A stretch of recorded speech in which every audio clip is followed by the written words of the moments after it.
Catch the JP Peterson Show, Monday through Friday at 10 a.m. Eastern. In the meantime, check out the podcast section. Catch the JP Peterson Show, Monday through Friday at 10 a.m. Eastern. Catch the JP Peterson Show, Monday through Friday at... Catch the JP Peterson Show, Monday through Friday at 10 a.m. Eastern. In the meantime, check out the podcast section.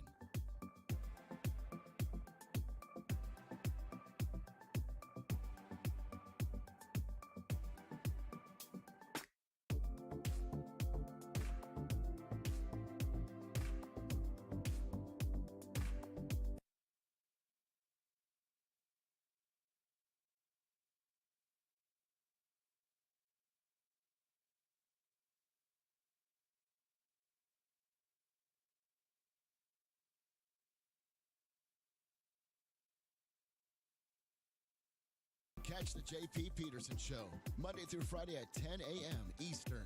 In the meantime...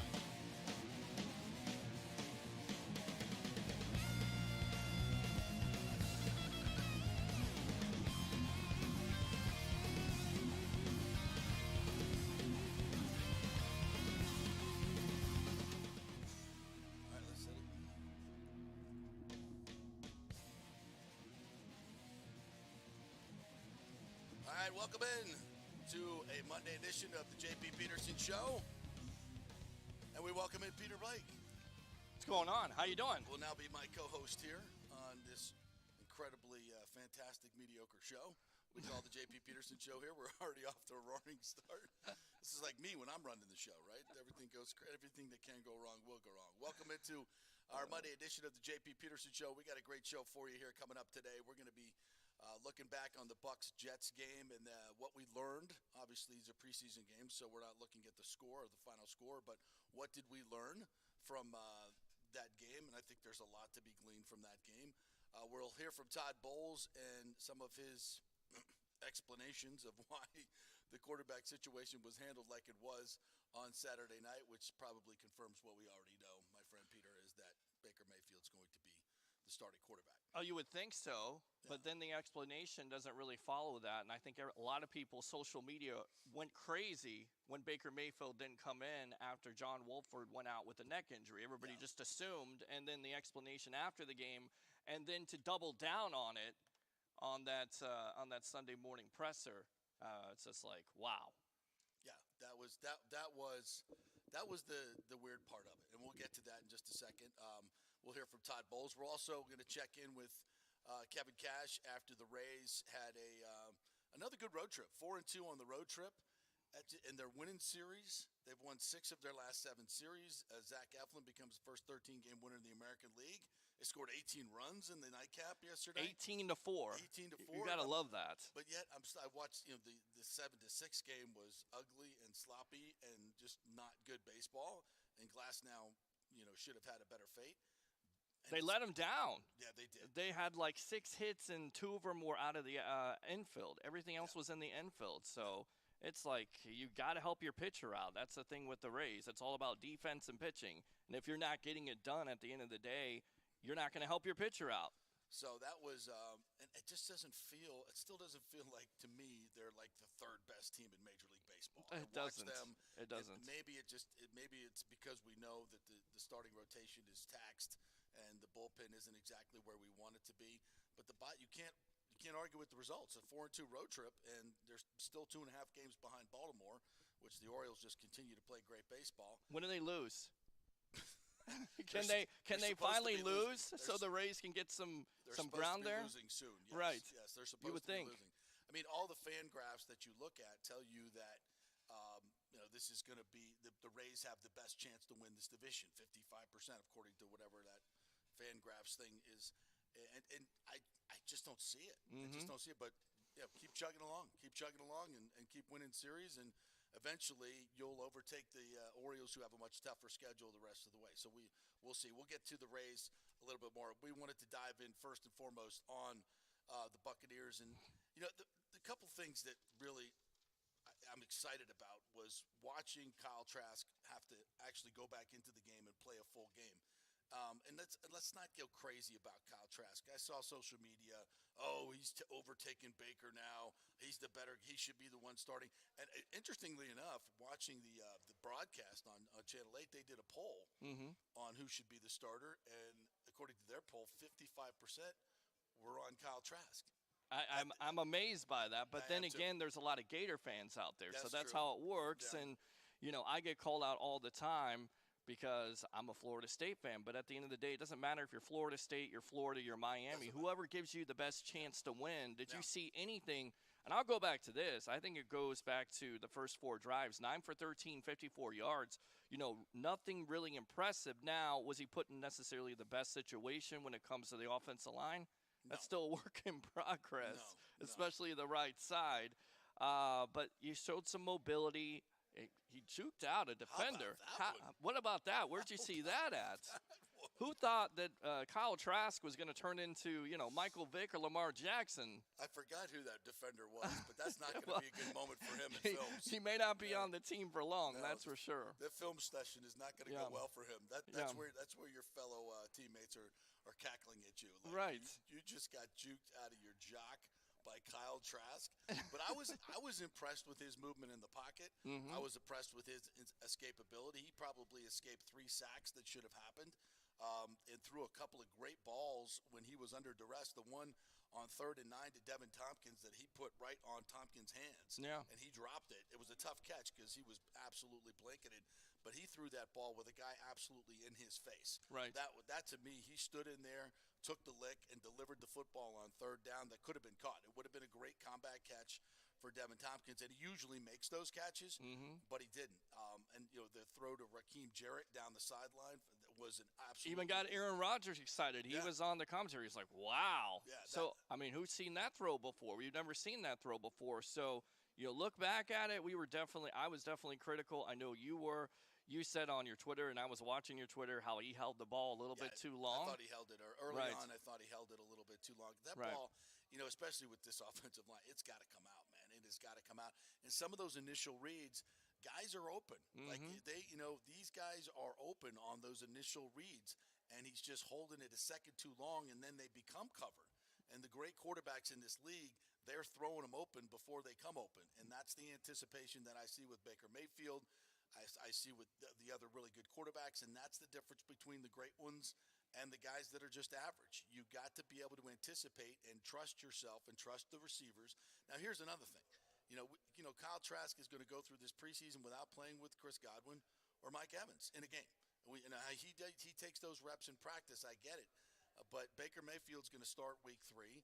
And I doubt if Trask is going to work with Evans or Godwin because evidently both of those guys are going to be kept in a China cabinet, along with most of the other starters. I mean, I saw a lot of teams this week, including the Chiefs, that went out and played a lot of their starters, and the Bucs did not. Is that disappointing to you with the new offense? I mean, I get it. Your number one priority is to stay healthy, right, JP? But you also want to get some reps in the new offense. They're going to come out and do that against Baltimore. You would think that you would think this. We'll hear from Bowles on that. Right. No, yeah. I would have rather seen 2. If you're going to play your starters, I would play them in game 2 instead of game 3, because if a guy rolls an ankle or has an injury, not a serious injury, but needs that extra week to get back for the regular season, you have that extra week. Now you go out and play all of your starters in week 3. Now you're still going to have how many days will you have? Still have 2.5 weeks to get better. But if somebody were to get nicked up, you'd have an extra week. Whatever. It just, to me, I see a lot of these other coaches that have great success in the league playing a lot of their starters, and Todd Bowles is not. And Todd Bowles doesn't necessarily have a great record of getting teams ready to play. Is he just trying? I mean, you almost feel like if you don't get your starters or you don't get some good reps against Baltimore, and I get it's a 3rd preseason game, that you're off to a slow start already because you have a new offense, and then you also have a new offensive line to boot, which is not necessarily the greatest thing. And they need tons of work. Right, and the running game in itself. I mean, besides Sean Tucker, anytime they go in short yardage on that right side, the guy's getting hit. I feel bad for Keyshawn Vaughn, but he's done basically nothing, and he's been given nothing at the same time when it comes to having holes to go through. Nothing. Nick Leverett did not have a good night. Nick is one of my favorites. Love his story. Thought he played really, really well at left guard last year. PFF had him at, 74, graded out, which is pretty damn good for a guy that wasn't a starter to begin the season. At center, he got beat off the ball a couple of times that led to, and he wasn't the only one, by the way, getting beat. Molchin got beat. Walton got beat. A lot of those guys got beat to the punch. But look, the Jets, even their backups, are just loaded. Their defensive tackles are absolutely loaded. So, but it's a good test, and this is what you want to see. And they did not pass the test in the run game whatsoever. So, yeah, this offensive line remains the biggest problem for this team, and it's the biggest question mark. And I know you want to go into the regular season healthy, but you also want to go into regular season good. And if you can't get it, exactly. That's the offensive line when you think about when you're watching the. No right question about side. it. No question. By the way, we're adding sound effects to the show. We have a new 2-shot here for the fans of the show. So Peter's bringing a lot of his technology and shenanigans to the show. So we hope you enjoy that. We got a lot more new vignettes that we're going to be doing as well. So some different segments. And yeah, see, I still have my 1-shot right here. Yeah, I see that. You do have the 1-shot. So And then we like, go to the 3-shot right there. Yeah, there Look we at go. that. There's We've my got all face. kinds of new Ooh. toys here. Yes. We got all kinds of new toys. Yes. But to me, there was a lot of good to take away from this, and I'll say this about now we'll go to the 1-shot. I'll say this about Kyle. Hold on. Ready? Here we go. I'll say this about Kyle Trask. This is what we wanted to see. This is why there has been a competition, right, folks? Because now when we have to go to Kyle Trask, if Baker gets hurt or is ineffective, how much more confidence do you as a fan base have in Kyle Trask after what you've seen? Now, if you just would have made him the backup from the very beginning, I don't think he has growth like we saw last on Saturday night. And this is the whole point. Now I think that everyone in this organization, his teammates certainly believe that he can go out and perform at a NFL starting quarterback level. It wouldn't shock me that he would get a couple of starts this year, depending on what, if Baker Mayfield comes out and just lights it up. That's the only way I see that Trask doesn't play this year. And the chances of him doing that with this offensive line, no, not great. So I think there'll be points when either Baker, is not 100% healthy and they want to give Kyle Trask a shot, or he just can't answer the bell, or he is ineffective in some ways. I was listening to Pewter Report this morning, the great podcast that they do, Josh Capo and Scott Reynolds. And Josh Capo mentioned that when you go back and look at the analytics of Baker Mayfield, and everybody cites the stat, he has the most interceptions since he came into the NFL. Well, it's turnover-worthy plays that are more important than interceptions, folks, because a lot of interceptions can become issues from a receiver running a bad route, or the ball goes off his hands, becomes an interception. That's not a turnover-worthy play. That's why I love PFF. Their turnover-worthy plays are a much better statistic to analyze a quarterback than just straight interceptions. And you also look at big-time throws. We used to have Gradkowski on the show for the whole year, and he would go, and he was the one for PFF that were doing these rankings, and he would explain exactly what the difference is between a big-time throw, just an average throw, a throw that you got to make, right? You're not going to get extra points for that. Turnover-worthy plays. And if you look at Baker, he's in the top 10 in big-time throws, and his turnover-worthy plays are about average. So to me, when he when he went to the playoffs and won that playoff game, he was the 12th ranked overall quarterback by PFF. That's the guy you got. That's the guy you got. And when he has a whole offseason to get a playbook down and work with his team, which is why I wish he would get more work with his team, his first team in the preseason. I think it would have been important for him. That's what you want to see. And that's what we're going to see. And he's going to be the starter. He's, Todd Bowles can say all he wants about this decision hasn't been made. As we saw the other night when the offensive line came out and who went back in Kyle Trask, that tells you all you need to know about who's going to be the starter. And that's Baker Mayfield, as it should be. And we've talked about this, Peter, and you've talked about it on your show. Look, this is the way it was always going to be. Right. Even though there was a quarterback competition, and again, this is why they did that, so we could see Trask grow like we did in this game. And now he's confident. I'm confident that if there comes a time where he has to play, that this guy can get the job done. At least he can be competent enough that we know that he can be a professional starting quarterback in the NFL. I think that's what we saw from Kyle Trask. He can evade the rush. He showed poise. He ran the operation very well. He made big plays when he needed to. The throw to Trey Palmer down the middle. People say, well, the defensive back didn't play that very well. Was it underthrown to you? Because I thought it was underthrown. Maybe I was a little bit too critical on that because no, I don't think so. The DB didn't have the best move on it, but this whole idea that a better defensive back would have got that. You don't know that. Correct. You don't know that. Correct. You can just play the situations as it's given to you. And for my money, he hit Palmer over the top of the defensive back right in his hands. Mm-hmm. That's a touchdown. Yeah. And it was a great throw right down the middle of the field and a great catch by Palmer, who's clearly going to be your number 3 now. He's got to be your number 3, right? Yeah, absolutely. I mean, to me, the plays that he's making, the routes that he's running, the biggest thing with him, and I think the reason why he dropped to 6th round, we talked to Luke Easterling about this before the whole draft process, is consistently he couldn't catch with his hands. So now he's able to do that. He had 3 plays of 70 yards last year with Nebraska with terrible quarterback play. He's the fastest receiver in the draft. And he was at LSU, so it's not like he's some slouch or something, right? No, this kid is going to be the gem of the draft for the Bucs, and that's one of the things I said going into this draft. In order for the Bucs to take the next step to get back to the next Super Bowl, all right, one of the things that you have to do as an organization, especially when you're going through cap hell like we are right now, is hit on those 4th, 5th, 6th, 7th round picks or the undrafted free agents. And if you look at where the Bucs are now through this preseason, and that to me is kind of the sub headline B behind the quarterback battle, is you hit on a 6th round pick with Trey Palmer. That guy can be, he has the ability to be a number 1 receiver in this league. If he does, we'll see. I mean, that's it. That's another level. I get it, but he has the speed and the size to do it, and he's going to get some opportunity this year. Sean Tucker has got a burst, and this is a guy who's an undrafted free agent who may at some point be your number 2 running back this year, depending on how good Rachaad White is. And Rachaad White's a 3rd round pick. If he becomes the player we think he is, that's another hit on a 3rd, 4th, 5th round guys. 1st and 2nd round, you got to hit on those, right? Those guys got to be starters. You got the 1st rounder has to become a Pro Bowler if you're going to be a Super Bowl champion again. So you can start clicking things off. I mean, first of all, this is just preseason, so let's don't go crazy. We want to see Trey Palmer do it in the games. Correct. We want to see Sean Tucker do it in the games. I get all that, but my eyes tell me these guys are different. It's one of the things I say about, one of the reasons I love going to practice. You want to see it with your eyes and breaking down the film. Guys that are difference makers, they look different, they move different, they separate different, they make people miss different.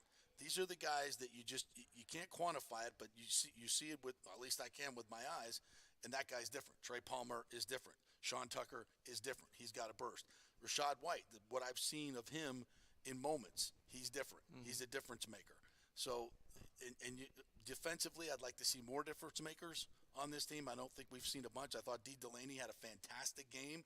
All D. Delaney does is make plays. Nearly had 2 interceptions, and even Todd Bowles talked about in his presser, how versatile he is. Not only as a corner, but also can play the safety position. More than likely, he's going to make this team. Oh, damn. No, there's no question he's going to make that. And that's a good thing to have.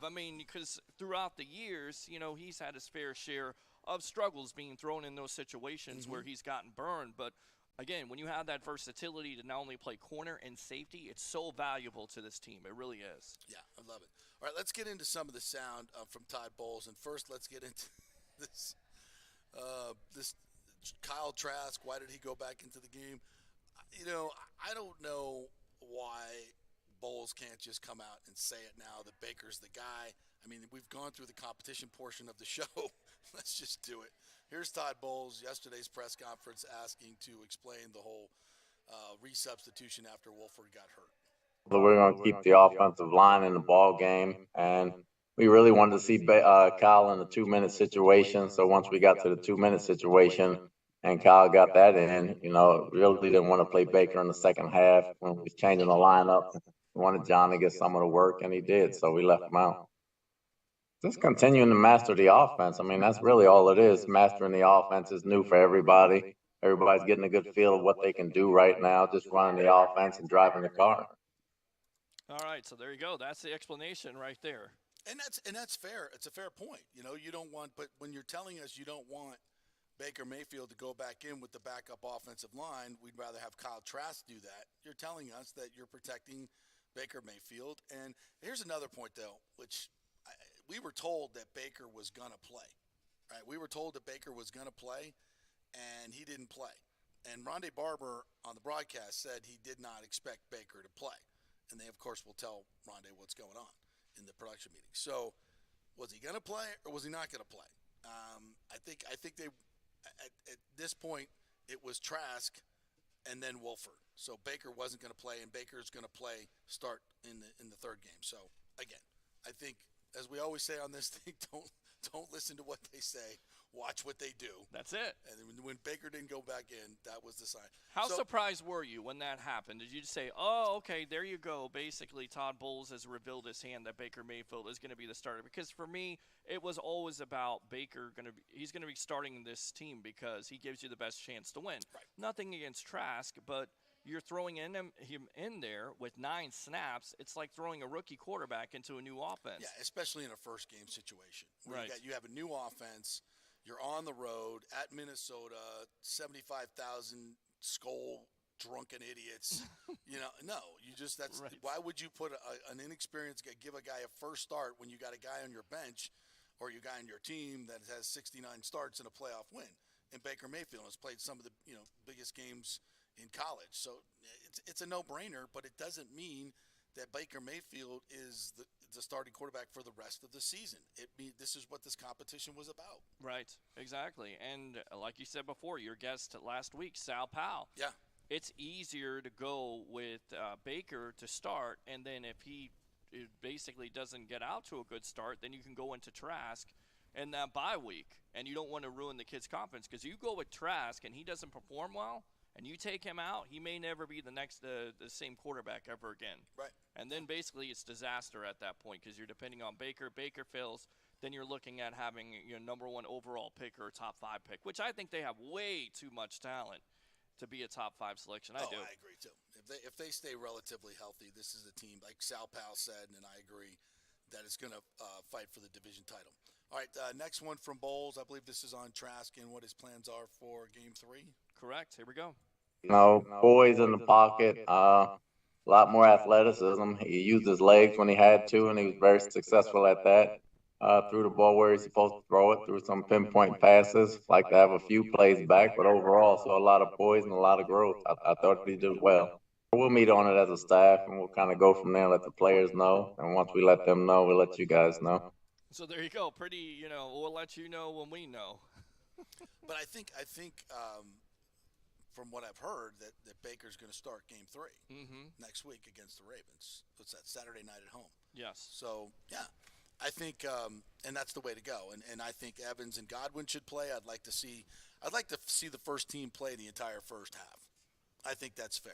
And right. Again, you don't want to get them hurt in a meaningless game. It's not a meaningless game. You got to get them ready to play. You got to get them ready to play at some point. Great reps here. Yes. You have to have some confidence, because I definitely believe in momentum in sports, and this team needs it right now. And even though they have a win over the Jets, you're going to have a Baltimore team that's most likely going to doesn't lose preseason right games. Doesn't lose preseason games, is going to compete for a division, is talented not only offensively but defensively. It'll be a good test for the defense to stop Lamar Jackson. No, I don't know how long they're going to keep him in, but defensively, that wasn't the Jets' first team. That was the second and third team. Let's see what Trask can do or what Baker Mayfield can do. Let's see Chris Godwin and Mike Evans, and let's see this running game with Rashard White, and especially the offensive line. You have to see something from the offensive line. And Tristan Wirfs, too, on that left side. He's got to get his reps. This offensive line needs to play at least into the second half, maybe one series into the second half. Do a sit-down in halftime and get out there. Otherwise, when you go up to Minnesota, it's all too green. And it's not just for your execution, right? Like you're going to get some evaluation points here if you're Dave Canales as far as play calling goes. If you go out against the Ravens and the right side of your line can't get any push, okay, and you find that out right there, then you know at this point, okay, I'm not going to be coming up with a game plan that relies on running the football to the right side. Right. So it's not just about getting execution down in the preseason. It's also about getting some information about your football team. You don't know how Gedeke and Mauk are going to play. or what they can do. Right. And and conversely, what if they're blowing people off the ball? Okay, well now my game plan changes a little bit. Oh wow, these two guys can really run block. Let's work that into the game plan. So there's not only do you get valuable execution when you're playing this preseason, but Canales is going to get some information on what they can and cannot do offensively and what should be in the game plan and what shouldn't be in the game plan. So, yeah, this is all valuable information you can glisten if you put your starters out there. If you don't, you don't get it. Mm-hmm. You don't get it. No, you don't. All right, what else we got from Bowlesy here? Well, we got a Ryan Jensen update here. Be interested to hear this. Here we go. Well, right now, we haven't made a decision on a starting center. We'll watch the tape and we'll evaluate it from there. But it was status quo. We didn't think traveling on a plane would be any better for his knee, so we left him home. All right, so does that sound good to you? Does that sound encouraging with a guy that's coming off of what he came off last year? You know how important he was to the offensive line. Status quo. A lot of Bucs fans don't necessarily want to hear that right now. Well, only a couple of weeks. I'm no doctor. Right. Status quo means and don't play one on TV either, probably, right? He can't play. Right. I mean, he hasn't played. Right. He can't play. So, and again, with Ryan, you're not going to know until he gets out there and does it. Mm-hmm. Nobody's done this. Nobody's done just the stem cell route. We've talked about this ad nauseum on this show. So we just don't know. But we need information. And at this point, they know a lot more than we do, obviously, and the doctors and the input that they're getting back and the feedback they got from when he did go out there and practice in the one-on-ones. So obviously they have a lot more information than us. All we can go by is what we see, and he hasn't been practicing. So he's going to have to practice this week and I would think get some snaps in this game if they're going to consider him, quote, the starter at center. Right. Which I think obviously right now is very much in jeopardy. I mean, and you got Hansey and you've got Leverett. Leverett got blown off the ball with some of the things that I saw there. Yeah, I know he's versatile. So, again, this offensive line, probably the biggest question mark last year, definitely coming into this year is most likely the biggest question mark in 2023. All right. He was asked about Dave Canales. Yeah. Calling plays, where that stands, what he likes, what he's seen. Here's Bowles on Canales. Well, right now, we haven't made a decision on. That's not it. There we go. Just put in the offense, so you can always improve. Obviously, it's not the finishing touches yet. He's still getting the feel for some of the players, but I think he does a good job calling it. He has a good job. He does a good job teaching it, and those guys understanding it. And the more situations we see, the better. We see a lot in practice, but it's nothing like game time experience. And I think he's calm under pressure. I don't think he panics. I think the guys feel that, and they trust him and they play hard. So, as the offense gets more and more installed, we'll improve on a lot of things. We're just seeing the bare bones of it right now. So we just seen the bare bones of it right now. I mean, that, of course, because you're in preseason. At the end of it, you're not gonna you're not gonna show everything. It's a vanilla offense, but we've seen flashes, right? You've seen the quarterback waggle.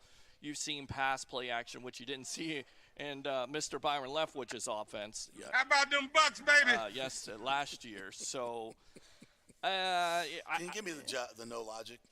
Huh? Can you give me the no logic drop from last year? I can get that. Yeah, we'll find, yeah. I can definitely get that. We're We got this one, though. How about them Bucks, baby? I mean, that's Byron Leftwich. That was after they scored 17 points? Well, 18 points. 18 points, right? they got to win. How about them Bucks? Right. It's all about points. That's all we care about. Okay, well, you're 27th in the league in points. So what does that tell you? It's all about points. Yeah, you're right. Absolutely. You're 27th. All right, but we miss Byron. Just so we can rip him. Absolutely. But not that much. I mean, I'm going to be honest with you. I thought he was one of the top young head coaches because of the offense, and what you come to find out is not necessarily. It was BA checking off on some of that. Top head coach candidates. Right. Yeah. Right. Not so much. Yeah. Just imagine if he got the job with Jacksonville, how much this. Well, he couldn't have been worse than Urban Meyer. So that's true. That's one way to look at it. Or maybe it was. I don't think anything's worse than Urban Meyer. I don't think. So. But no, I don't think we're going to miss Byron Leftwich, except those press conferences. All right, let's take our first break. We'll come back on the other side. We're brought to you by the Jeeves Law Group, JEEVES lawgroup.com. If you have any legal troubles whatsoever, make sure you call the folks at the Jeeves Law Group. We had Scott Jeeves on last week, as a matter of fact. Big Gator fan, loves his college football, very approachable man, and they will fight for you.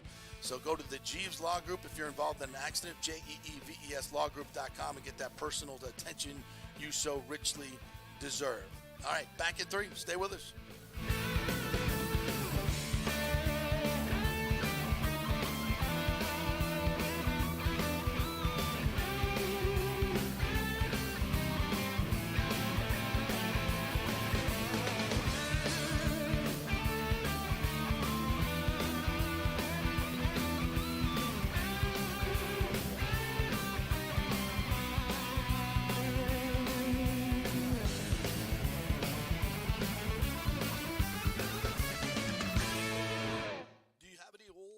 Sitting around the house. JP here for my good friends at Italiano Insurance, and they did it again. Once again, Italiano Insurance stepping up with the best customer service. I was in a bind. My old insurance company, my auto insurance, jacked up my rates, so I called Charity at Italiano Insurance, and she stayed till 9:30 at night until she got my insurance done. And guess what? She searched all these companies for me. I didn't do the work. She did. Saved me $1,000 on my annual premium. $1,000, folks. That's real money. And that's what you get at Italiano Insurance. Great customer service. And here's another note for you, by the way, with hurricane season up.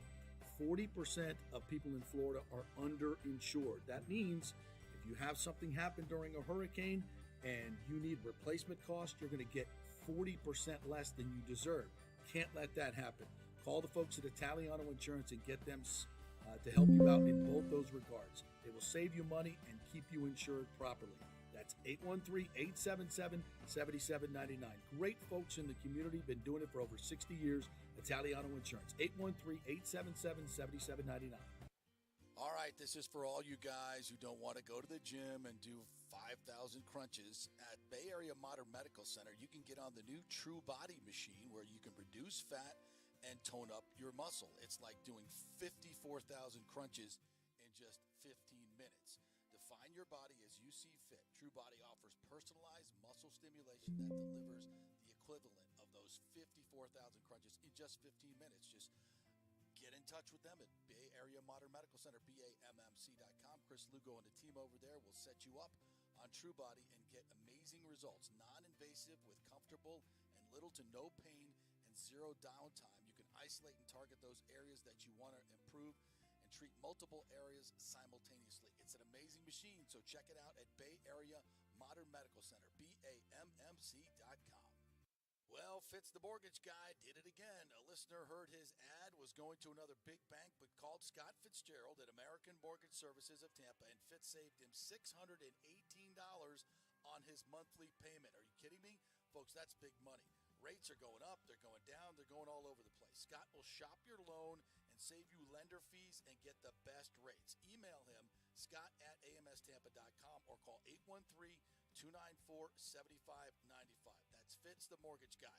Lots of stuff going on right now, and these rates are going all over the place. You need somebody knowledgeable in the market that will work hard for you and get you the best deal. That's my man, Scott. He's done 3 loans for me, done thousands of loans for local folks here, works with a lot of the coaches and players in the area. He's the guy. 813-294-7595, or go to scott@amstampa.com. Let's go. Right now. Back to the show with JP on FanStream Sports. And welcome back to the JP Peterson Show. Thank you guys for commenting here. I want to get to the comments too, and also telling us our audio is a little low, so we are working on that. And give us your feedback. If it gets better, let us know. Let me get mine. See, that's yours, and this is mine. All right, well, Yeah. just let us know. We're working on it. Work in progress at this point. Absolutely. Yeah, we're going to get to the Rays here in a little bit, but a little bit more on the Bucks, and let's get to some of your thoughts as I reach for my old man glasses.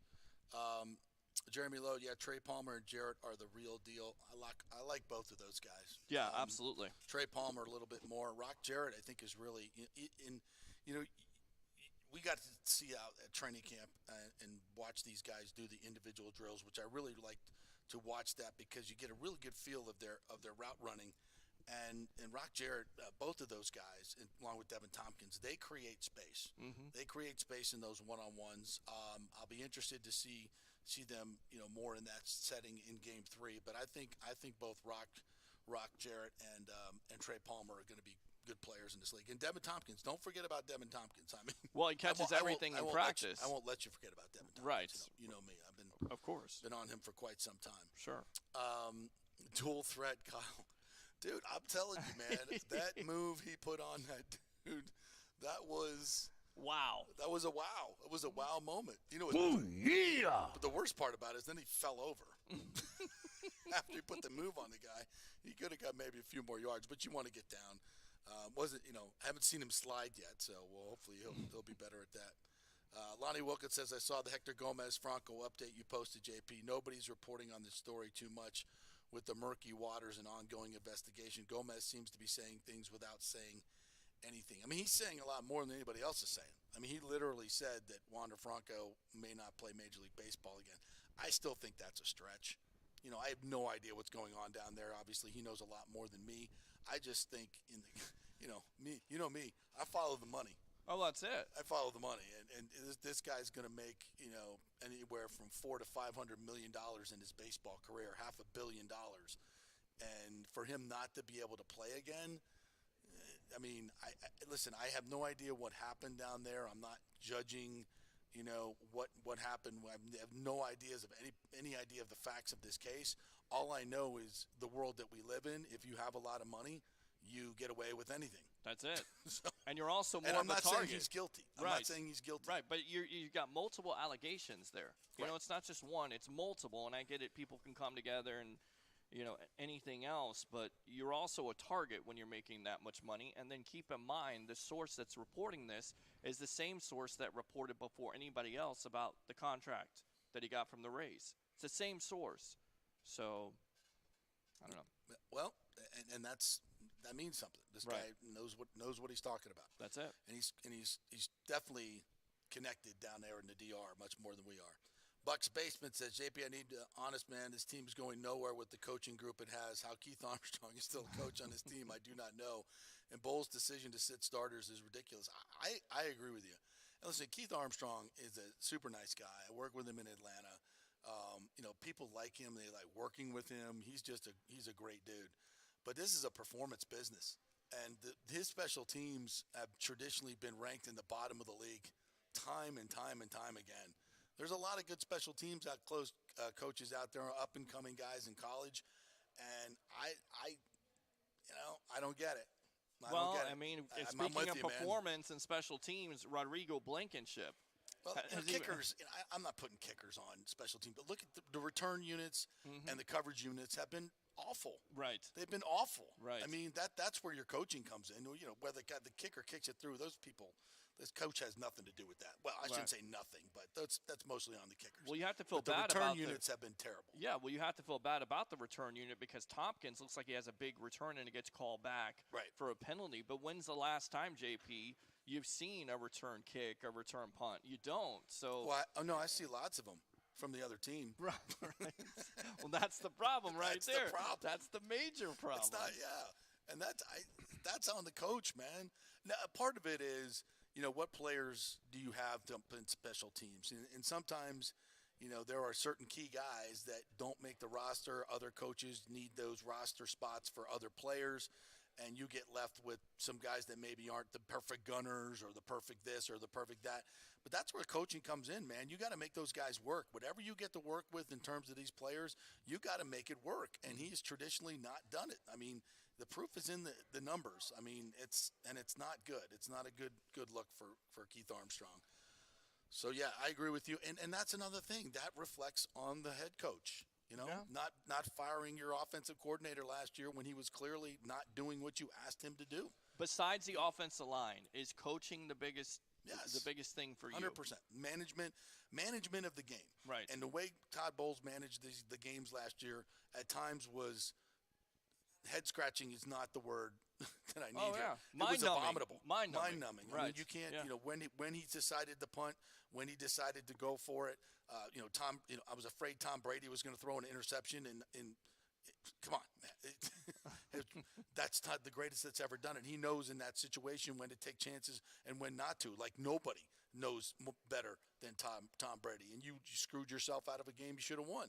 So yeah, his management of his team, and then you look, what I call Dallas to Dallas. Mm-hmm. The team that played at Dallas was a pretty damn good football team. And then under a year under Todd Bowles, at the end of the year, they blew you out in your own backyard. Did your team get better? Did your team get better offensively? Did your team as a whole become a better unit? No. They got markedly worse. And obviously injuries come into it, but Dallas had injuries too. And that to me is the biggest indictment of a head coach. And the other thing, and it's a quote that I'll never forget, is 9-10 games into the season when Tom Brady goes on his podcast and says our game day effort is embarrassing. I don't know what a bigger indictment you can have on a head coach when you say our game day effort is embarrassing. That's preparation, and that is on the head coach. The greatest player to ever do it. Right, and how many breakdowns about his own team? Right, how many breakdowns did you have last year in the secondary in your defense? And those are veteran guys back there in the playoff game. Right. You got bootlegs. Dak Prescott walking into the end zone because we can't set the edge. Yep. Losing containment. You got CeeDee Lamb wide open in the end zone because you broke a coverage on their number one receiver. That's where you say that is not a well-coached football team. Right. That is not a well-coached football team. And again, I love Todd. I do too. As a man, I just think the world of him. He's such a good dude. But when you objectively look at how this team just completely broke down over the season from Dallas to Dallas, that is in those other things I mentioned, that is not a good endorsement of your head coach. It's not, and he has all the pressure on him at this point because he's able to pick his coaching staff. He's able to have his offensive coaching staff now, and on top of it, he doesn't have BA looking over his shoulder. So it's all on him. If he doesn't produce, if he's not productive enough, if this team doesn't at least win the division and get to the playoffs, then there's going to be lots of talk. As unfair as it is, it's the National Football League, which means not for long. Right. It's a performance business. Yeah. Buck's basement continues. His team is not good enough to be getting as many game time reps as possible. I agree. Also, Bowles doesn't realize that in today's NFL's defense and the running the ball does not win anything.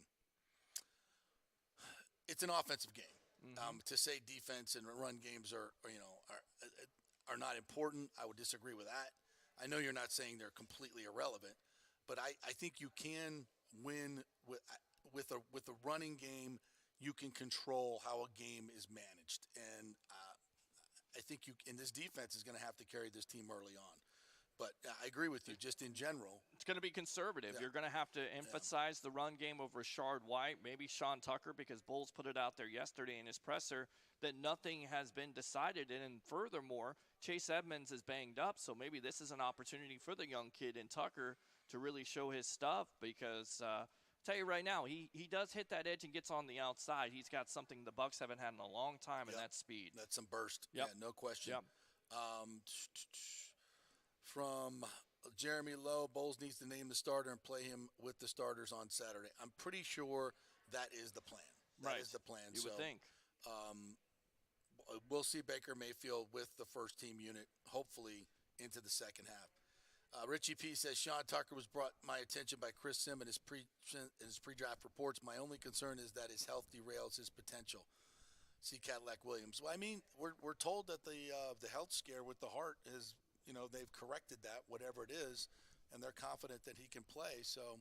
And I didn't realize this. The kid ran track in high school, and he was a track champion. So. I mean, that's a good thing, and if he can hold on to the ball, and of course it's all about turnovers at the end of the day. If you can run with patience and you have that speed on the outside and you can do a multitude of things on this team, especially pass protect, I definitely think he's going places, and he's one of those young kids that you have to be excited about. Get it, it's preseason, but we already talked about it. Raheem Jarrett, Trey Palmer, and now Tucker in the same breath. Richie P says, the hope for me with Wander is that he clears the BS so we can trade him. I've got a Franco T-shirt and can't see myself wearing it again. Does he have any trade value? I mean, really, a lot of fans out there want to see him traded. But if you want to see him traded, again, he has the potential. But also he has the potential off the field with some of the red flags, not necessarily being a great teammate. His own organization said that. The talent cannot be denied, but does he really have does he have trade value for the Rays to trade him away? Not at this point. No. I mean, the bottom line is we got to know what happened. Exactly. The details matter here. Right. The facts of the case matter. And when obviously extortion is part of this whole story, and whenever that's mentioned, you have to question the accusers and what their motives are. Right. So I think all and I think some of these. Richie P says, or who it was, I don't even want to wear my shirt anymore. We don't know. We don't know what happened. I mean, this is all speculation. It's Instagram posts. We don't know what happened. And am I naive enough to say maybe something happened and in the end it will be swept under the rug and they'll tell you that nothing happened? Absolutely. I mean, that could be part of it too. The money makes a lot of stuff go away. So we don't know. We may never know what the facts are because of this remote location. It's not like it happened in the United States where, well, even here, you can't even believe the investigations anyway. So right. we're a banana republic now anyway. So we're no different than the DR. Right. So. No idea what's going on half the time. So I don't know. I think we've got to reserve judgment till we find out. Maybe one of these victims comes forward on their own and does a press conference, and then we can judge on whether she's believable or not. Mm-hmm. That might be something that could sway your opinion. Yeah, I've seen those interviews with some of the victims of Deshaun Watson, and at first I didn't want to believe them. I thought these were all extortion attempts, and then I saw 3 or 4 interviews with the victims, and I was like, no, he did it. Yep. Nope, that's real. I believe her. She's credible to me. Right. I saw the interview. I saw the emotion. I know the backstory, and to me that and he was. Well, Trevor Bauer comes to mind. He was never arrested. Right. Never indicted. Correct. And is got the richest quarterback contract in the NFL. So. Well, but Major League Baseball is doing Trevor Bauer didn't even have to be guilty of some of the things that he did, and how long was he suspended for? So just because and still is persona non grata in Major League Baseball. Exactly. May never play again, and was never, as far as I know, indicted. Never arrested. Right. No. So I don't remember he was at all. Not to say, and I don't know the facts of I know some of the facts of that case, but I don't know everything that happened behind closed doors. Exactly. So yeah, these are very tough situations. And all I can say is, do your due diligence and make up your own mind. I think that's all you can really do when it comes to those things, and that's what the Rays organization is going to have to do as well. They're going to have to do their own due diligence and make up their own mind on whether they want him around. Do I think there's a team in Major League Baseball that will want him if he's cleared of the charges, and it's just, the PR hit they're going to take? What some people who could take him? The Yankees. The Yankees could get away with it. They could. Yeah, the sure. Yankees could get away with it. The Dodgers could get away with it because small market team, definitely not. I don't know. It just depends on how your organization, feels. Right, but here's the problem, though. Even if he's exonerated, right, and he goes on to be talented for somebody else, you'll have fans still say, what could have been, what could have been. But, you're damned if you do, you're damned if you don't, if you're the Tampa Bay Rays. And hopefully he can be exonerated of this, and, Major League Baseball doesn't suspend him for too much. But, I think that it comes to a line where, how many incidents do you have to say and sit there and say, how much are we going to put up with this guy? Yeah. And like you talked about last week, maybe he does need a mentor. Maybe a big poppy David Ortiz needs a mentor. Yeah. You go back to the Rays in their heyday in 2008. There was a guy by the name of Cliff Floyd. Didn't necessarily do everything offensively, defensively, but he was a great mentor for those young kids on the team, namely a Carl Crawford. That's what you need. This clubhouse doesn't have that. They don't have that. They have friction. Right. They have friction, a bunch of young alpha Latinos going at it. Right. And that's a recipe for disaster. As crazy as this sounds, do you think this clubhouse is better without a Franco right now? Because they've won series 2 out of 3. Yeah, is the clubhouse better? Is better. Is the team better? Right. Missing that talent? No. You're not winning anything without him. No, you're not winning anything without that talent. It's going to be tough. And I'm not saying that's the reason you should put him back in there. Right. Because, something will break today on this, by the way. The league has to do something. Either the Rays can agree to extend this this situation that it is right now, I believe they call it exempt list. Mm-hmm. I'm not exactly sure about that, but whatever they've agreed to mutually, the Rays and Franco, they can extend that for another week. Major League Baseball can come in and essentially suspend him, put him on. I think that's the exempt list I'm thinking of. They can put him on there, and then he either. I don't think he gets paid in that situation, but they can do that without the say of the players' union. So I think those are the main two options right now. Or they can reinstate him. Right. He could play tomorrow. Correct. That could be something as well. And that's that's something we saw with Ian Cole. That those there was an Instagram post from an anonymous accuser. They put him they put him on the exempt list or whatever that's called in hockey for a week. Mm-hmm. They looked at it. The anonymous accuser never came forward. So it was never a credible allegation. They reinstated him. That could be something that happens here. You hope so. They could go down there to the That's DR the and best say, case scenario. this is all at an this extortion point. attempt, and Yeah. we found it out. So he's cleared and he's back in. Yeah. So that can happen too. I want to get to this by Rick Hughes too. He says Bull did not come in under normal circumstances at a normal time. Brady was not Tom Brady last year. You can't have a pocket passer that's afraid to stand in the pocket. Agree 100% with all that, Rick. 100%. I agree with that. And I'm not saying that Bowles was, that it was a regular situation, but Bowles was given a Super Bowl, not the Super Bowl roster, but a very, very, very good roster and Tom Brady. And I agree, it wasn't Tom Brady, the GOAT. I agree. So there are a lot of things that manifested themselves last year that were not his fault. That said, that was a pretty dramatic drop-off from that first game to the last game. Well, the defense pretty dramatic drop-off. Right. And by the way, it's your job as the head coach to fix these things. If Tom Brady isn't Tom Brady and he won't stand in there and take a shot, you got to figure out another way to get stuff done. Right. He is Tom Brady. He can do other things. So, and defensively, that defense got worse as the year went on against good teams. So I put that squarely on Todd Bowles. His defense played like crap the last 3 or 4 years, 5-6 weeks against the good offenses. Terrible. And then not only that, not causing turnovers. That was a big thing, and that was the good thing. Even though it's a preseason game, 3 turnovers, couple turnovers the first game there, and that's what they want to emphasize. And even Carlton Davis talked about this a couple months ago, how they wanted to wreck that and how they wanted to cause turnovers and do this and do that. So that the defense and Todd Bowles has a chip on their shoulder because that's what they pride themselves on. They pride themselves on great defense, stopping the run, and causing those turnovers. And they didn't get that last year. Thomas Casper says if the Rays announce a jersey buyback offer, it's real bad. This is something that he also adds. DR child brides is an old, ignored problem. Well, I know nothing about that culture, so I can't really speak to it. It's still 18. Yeah. The last time I checked, it's still 18. So James Ludeman says Yankees took A-Rod. There isn't a low they won't stick to. I mean, it's true. I mean, they did. Even with the steroid allegations and him coming out, they were still able to pay him one of the richest contracts in Major League Baseball history. So they really don't care at this point, and the Yankees are that desperate to do it.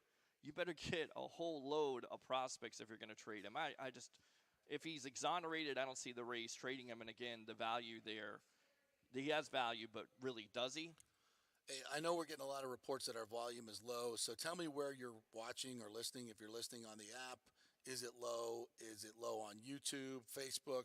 Because the platform matters to us if we can troubleshoot it. So please let me know where you guys are watching and keep us up to date on what the volume levels and et cetera.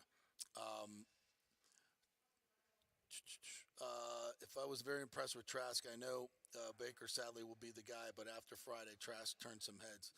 I don't think there's any question about that, James. And I would just say this, that to me, it just gives me more confidence if they have to turn to Trask that the guy can do the job. I mean, I really, I bitched about this last year in the last Atlanta game. I wanted to see Kyle Trask, and I still to this day don't know why the organization in a meaningless game like that would send Tom Brady out there when you have a guy in a second-round pick that you want to evaluate. Maybe they just felt like, and Trask even said this in the offseason, he wasn't a good fit in that Arians offense. Right. Maybe they just felt like, you know what, we're not going to go out there and him play in an offense that he's not comfortable in. So it could have been that. it still didn't make a whole lot of sense. I would have liked to seen him play. It's an offense he was in for 2 years. But what has he learned behind Tom Brady? What can he show us? I wouldn't have expected him to go out there and throw for 300 yards, but I would have liked to have seen the poise, the accuracy, just the way he ran the operation. But they didn't do it, so they're left for this year for the evaluation of Trask, and I think that's what this competition was all about, to give him a fair shot and evaluate him as a second-round pick. Have you seen enough from the last couple of years? Have you seen enough with Trask that you think you feel comfortable with him starting from day one or starting eventually, in your opinion?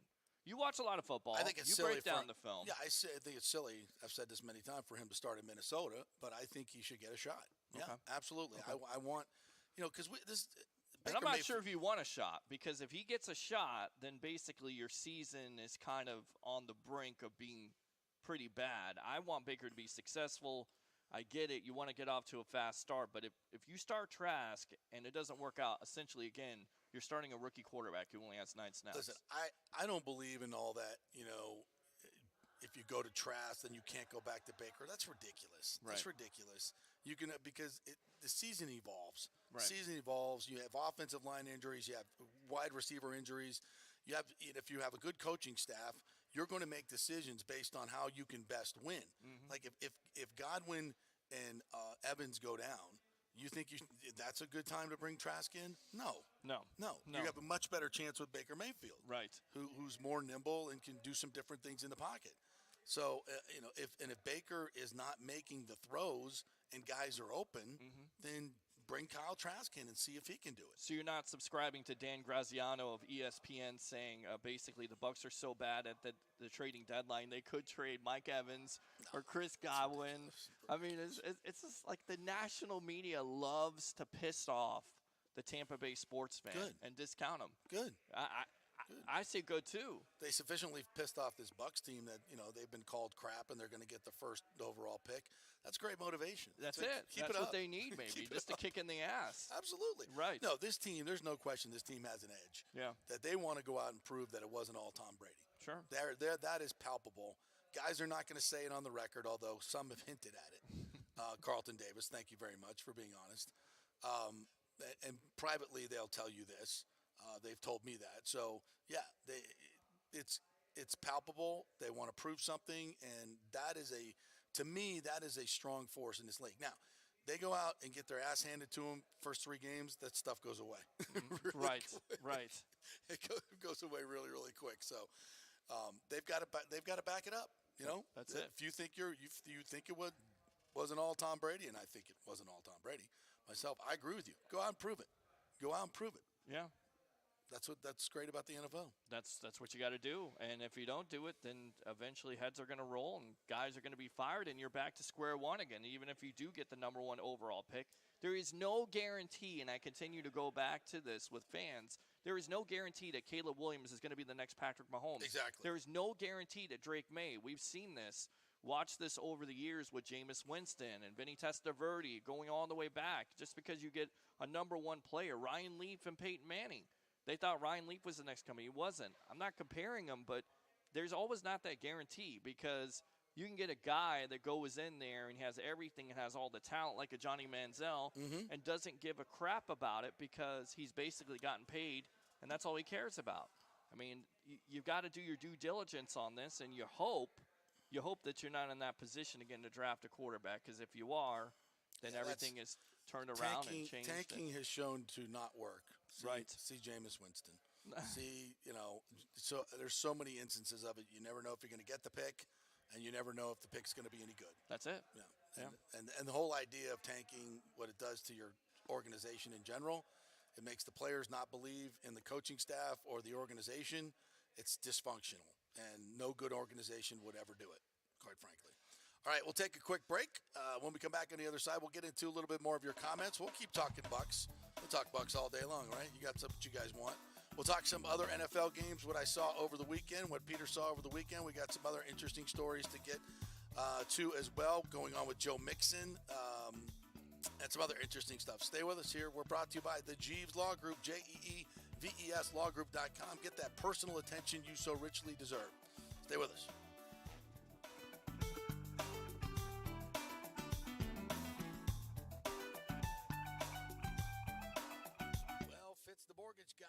again. A listener heard his ad, was going to another big bank, but called Scott Fitzgerald at American Mortgage Services of Tampa, and Fitz saved him $618 on his monthly payment. Are you kidding me? Folks, that's big money. Rates are going up, they're going down, they're going all over the place. Scott will shop your loan and save you lender fees and get the best rates. Email him, scott at amstampa.com, or call 813-294-7595. That's Fitz, the mortgage guy. Lots of stuff going on right now, and these rates are going all over the place. You need somebody knowledgeable in the market that will work hard for you and get you the best deal.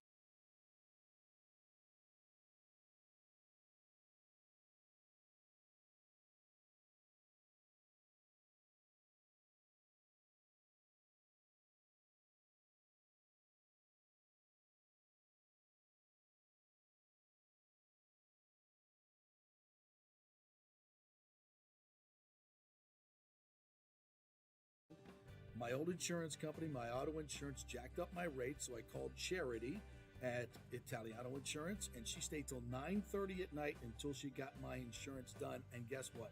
She searched all these companies for me. I didn't do the work. She did.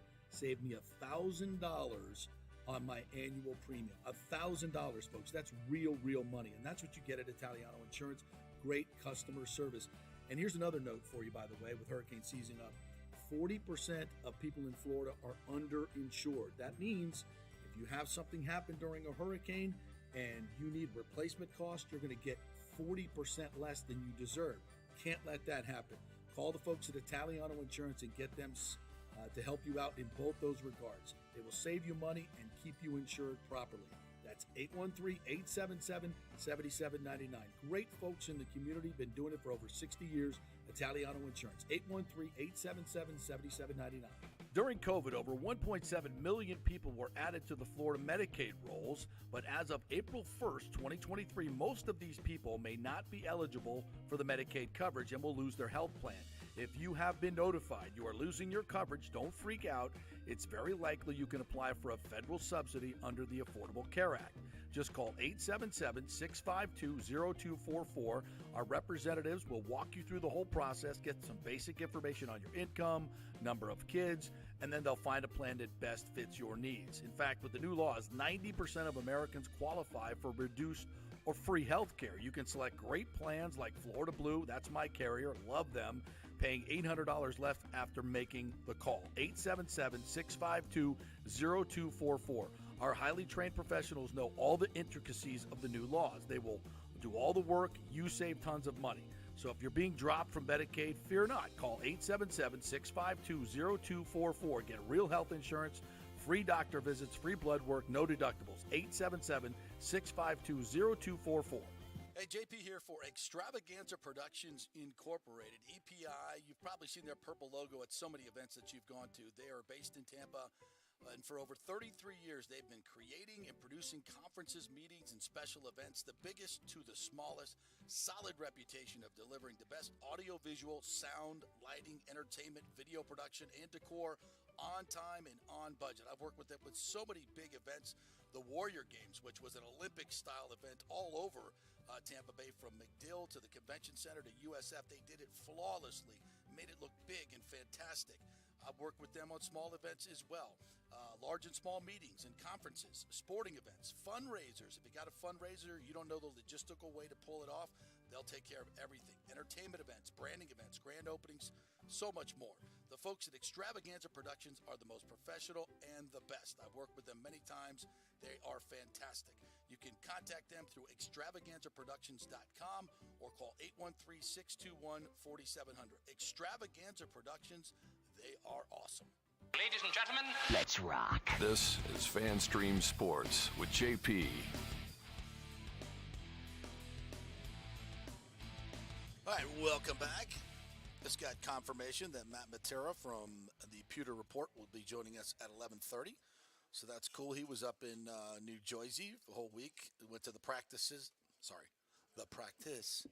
with the Cowardly Jets, who would only do one practice. I I can't wait for Hard Knocks Tuesday night. I want to see it. HBO. I definitely want to see it. Yeah. Oh, get your mic up Yes, there. I got to get my mic up there. I'm so used to working with a microphone in front of me. Oh, you don't like the headsets? No, I like the headset. It's cool. You know, I can kind of use my hands, and I always talk with my hands in the first place. It kind of makes me feel like I'm an analyst here. I'm the analyst of the There you JP go. Peterson There you show. go. Yeah. Love it. How we doing so far, analyst? Doing good. I love this. Yeah. This is fun. Yeah. It's a lot better than being, and I know my other job is watching, it's a lot better than talking to Dolores and Esther and Winifred getting yelled at. Because by this time, I'd be trying to pull out my hair and trying to get as much coffee and probably trying to take that 10-minute break at this point. So I'm happy. But you're still doing sales on this show now. Well, So I mean, you I can could sell this. Yeah, email me, jp@thejppetersonshow.com. I'll forward it over to Peter, and he will get in touch with you so you can be part of this incredible production that we have Absolutely. here. It's Look beautiful. at all the cameras we have. Right. Wow, this is Well, big you time. go to this one shot right here. Go ahead. Tell him right now. jp@thejppetersonshow.com. Get your business involved with this fantastic production at jp@thejppetersonshow.com. And I personally will endorse your wonderful business if it's a good business. Well, there if you you're go. a shyster out there and you're trying to, screw people over, there's plenty of other radio stations you could do that. Fighting words already. Right here. Oh, Right that's here. We don't funny. do that here. That's funny. We fully vet our great sponsors that we have here. So we appreciate all our sponsors. So let's go ahead and mention them. The Jeeves Law Group, obviously, JEEVES lawgroup.com. The great folks at Bay Area Modern Medical Center, Chris Lugo, my personal physician, who will spend hours and hours with you, giving you a personal plan to make you healthier, get your testosterone right, help you lose weight, get your immune system up, all those good things, especially your immune system. There's a new variant out there. Lockdown's coming. Oh, geez. Has nothing to do with your health, but lockdowns are coming. Coming fall 23, more lockdown. Mask up. I literally saw people on TV telling people to mask up. How many thousand of freaking... How many research... shown. I mean, the studies have shown it doesn't after work. study after study It after doesn't study work. after study after study. It doesn't freaking work. It does not work. You get it. You get it. You got to stay indoors and take all the precautions. And even then, I just yeah. Anyway, we got a horse there. Is what you wanted? No, I was looking more for the sheep. More for the sheep. Put my mask on. Close enough. You told me to put a mask on. I'll put a mask on. Okay. All right. Anyway, more about the Rays, and we know we talked a lot about Wander Franco, but pretty good road trip, I would have to say. 4-2 at San Francisco and at Anaheim. They avoided Hurricane Hillary. That's just, you can't make this stuff up. Hurricane Hillary in California. Did you see the scene there at the Dodger Stadium? I did not. It looked like it was underwater. I mean, it's just it's a horrific scene. It really is. Is it flooding? It was flooding badly. Yeah, it didn't look good. Yeah, I mean, it's something it's something that you picture. You watch on one of those movies, like what the end of the world, the apocalyptic movies, right? Yeah. To scare the hell out of everybody, but they're kind of foreshadowing of things to come. They always choose L.A. too. They always do. Right. It's L.A. and New York. It's never like Tampa or Miami. It's always L.A. and New York. Come on, guys, do better than that. If L.A. is the first to go, I'm for it. Well, there you go. But Hollywood, right? Just target it right there. We can start right there. Right. All right. Well, where's the entertainment at? That's losing money right now. Was all that over the place? Were they producing entertainment? I wasn't aware. Oh, that's right. They're on strike. So there you go. Wow. Wow. Even when they were producing. There you just now see you just wasn't very entertaining. You just created a conspiracy theory of the reason why there's a hurricane. They're trying to get everybody back to work again. No. They're good. They're good. But our good friend Paul Wilson tells me the actor or this writer strike is going to last into Christmas. Oh wow. So yeah, they're all dug in. Because the studios want to use artificial intelligence to produce everything and not pay any actors or writers. Wow. Yeah. Well, it's not really different because a lot of the actors and actresses are artificial in the first place. That's a good point. Don't you have a drum? I do. I do. Yeah. No, that's not. I got that. No, for the laugh we got to track. get that one. Yeah. We'll get that one. Yeah. All right. We'll get that one. Anyway, so the Rays play pretty well out on the West Coast. Now they come back. They got who they got? Cleveland coming in? No. Who's coming in? Colorado. This week? Colorado. Yeah. I knew it started with a C. That's all right. Colorado coming in, so another good opportunity to pad or get after. At some point, they got to overtake the Orioles, who just continue to win game and game and game and game. They continue to win. Right. But the good things you saw this weekend, the bats are certainly coming around. Mm-hmm. Scored, 18 runs and 6 runs yesterday. So Friday night's game was probably one of the best games of the year. And I say that because Shohei Ohtani gets a grand slam. What a You're game down that was. 5-1. Yes. Okay, and then you come storming back in Ray's typical fashion. They take the lead. They blow the lead. Yeah. They are the victim of terrible base running with having a triple play in the top of the ninth. Diaz, what are you doing? You think they're going to lose in the bottom of the ninth. Fairbanks strikes out Ohtani, gets out of it, and Luke Raley, who did nothing all night long, 0 for 4, 4 strikeouts, gets the base hit to go 1 for 5, take the lead, and never look back. Josh Lowe also with a great at-bat. Yeah. So to me, that was tremendous. Resilient Rays on Friday night, and then That was one of the best games of the year. it was. That was incredible. It was. And if you're not watching baseball with the new pitch clock and all the new rules, what are you watching on Friday night?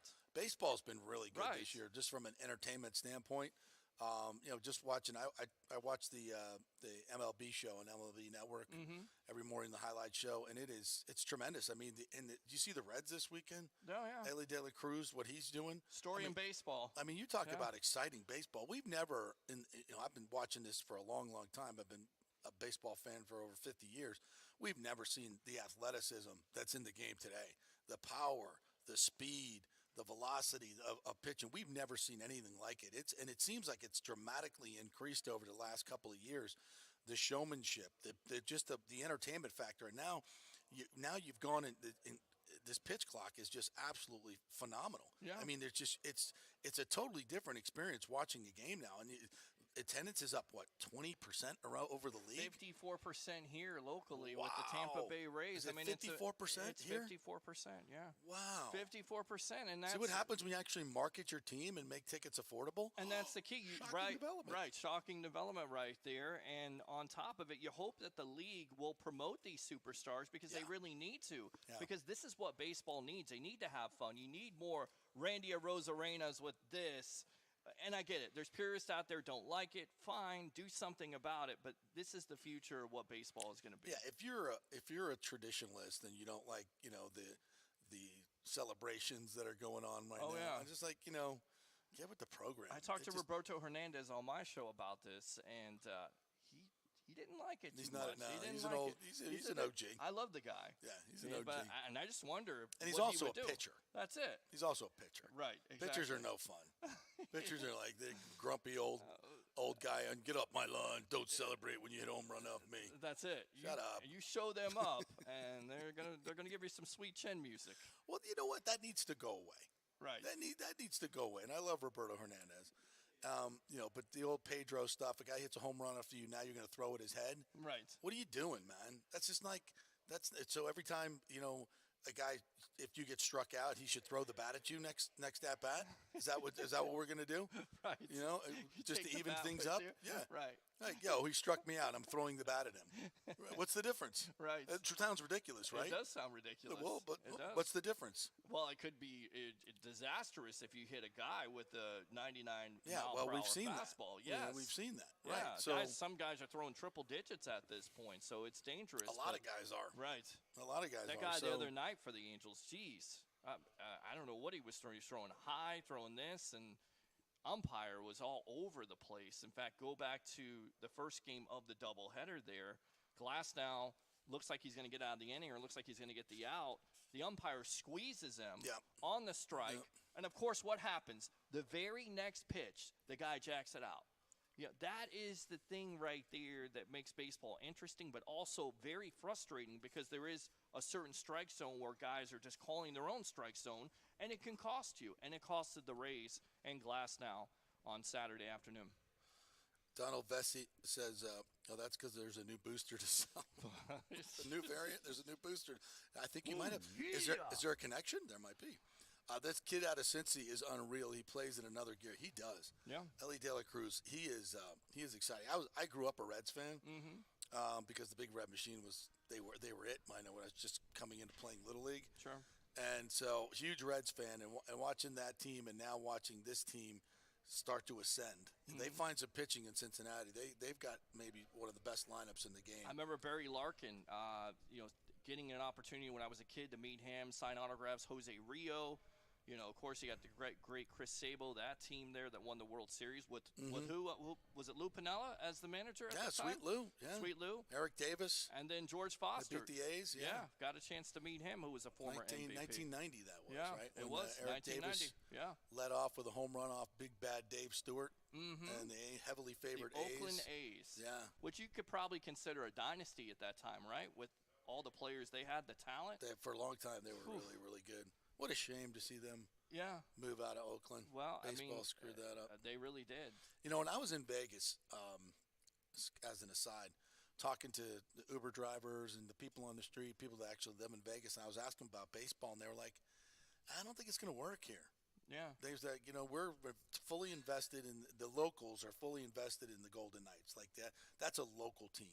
The Raiders are kind of like, we like the Raiders, but that's more of a tourist draw because it's 8 games a year, regular season games a year, and 40%, 50% of their ticket base is going to come from other teams. Right. So now baseball is like the Knights already have the locals. Baseball, they're counting on getting 40% of their ticket revenue from visitors and the other team. Now, I think the first couple of years that'll be something.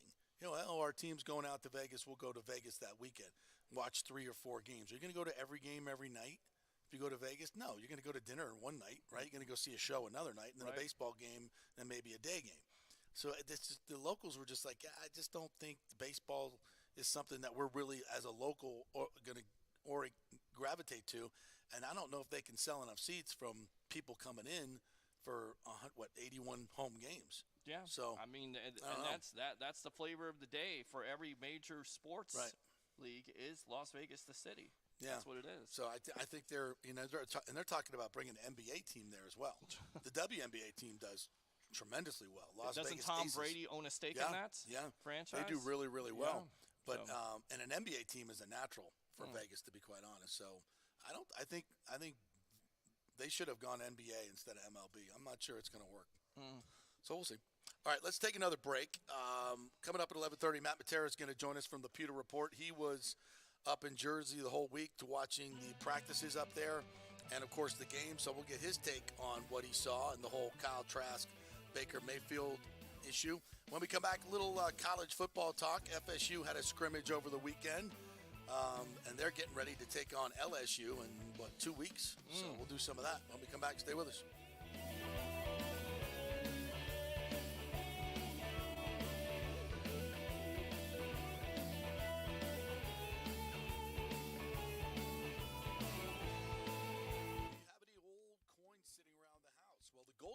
Source will purchase a variety of different types of coins and bullion.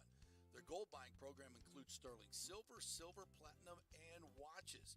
They also accept unusual pieces that other jewelry stores do not, such as gold bars and sterling silver flatware.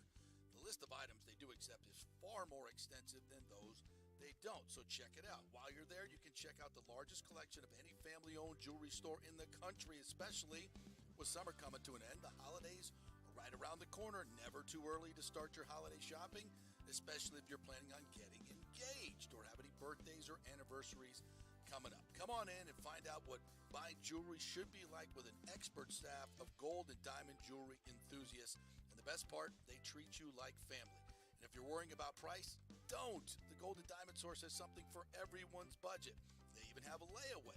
If you stop in and get your favorite piece now, you can have it paid off by Christmas. Plus, even finance your purchase with 0% interest for up to 5 years, and you can get a $5,000 diamond for only $83 a month. It's the greatest folks in the world, Julie and Steve Weintraub, the Gold and Diamond Source, 3800 Olmerton Road, always online at thegoldendiamondsource.com. JP here for the Jeeves Law Group, JEEVES. Call for a free case evaluation, 888-9-JEEVES. That's 888-9-JEEVES. We're local, we're trusted. The law firm brings over 80 years of combined legal experience focusing on clients in Tampa Bay, the state of Florida, and national class action cases. If you're injured, get that free case evaluation, no cost to you. The Jeeves Law Group's focus is on auto, truck, and motorcycle accidents, as well as class action and consumer protection law. Scott Jeeves is a board-certified civil trial lawyer and a certified circuit court mediator practicing in the Tampa Bay area for over 30 years. You hear him on the show all the time. Great guy, big Gator fan, and great for the community. The Jeeves Law Group is a highly skilled team with years of experience that will apply their skills, expertise, and knowledge to assist individuals who have been in an accident with compensation for damages, lost wages, medical expenses, pain and suffering, and property damage. Get that free case evaluation, 8889-JEEVES. That's 8889-JEEVES. JP here for my good friends at Italiano Insurance, and they did it again. Once again, Italiano Insurance stepping up with the best customer service. I was in a bind. My old insurance company, my auto insurance, jacked up my rates, so I called Charity at Italiano Insurance, and she stayed till 9:30 at night until she got my insurance done. And guess what? She searched all these companies for me. I didn't do the work. She did. Saved me $1,000 on my annual premium. $1,000, folks. That's real money. And that's what you get at Italiano Insurance. Great customer service. And here's another note for you, by the way, with hurricane season up. 40% of people in Florida are underinsured. That means if you have something happen during a hurricane and you need replacement costs, you're going to get 40% less than you deserve. Can't let that happen. Call the folks at Italiano Insurance and get them to help you out in both those regards. They will save you money and keep you insured properly. That's 813-877-7799. Great folks in the community, been doing it for over 60 years. Italiano Insurance, 813-877-7799. Ladies and gentlemen, are you looking to lose weight or just lean up for bathing suit season where there are so many diets and chiropractors and weight loss clinics out there? You don't know where to start, right? We'll start at Bay Area Modern Medical Center. Chris Lugo, PA, and his professional staff will devise a personal plan for you that gets results and will help you keep the weight off. Everybody metabolizes food and supplements differently. Many of these other approaches are designed for the masses. So how's that going to work for you specifically? It's not.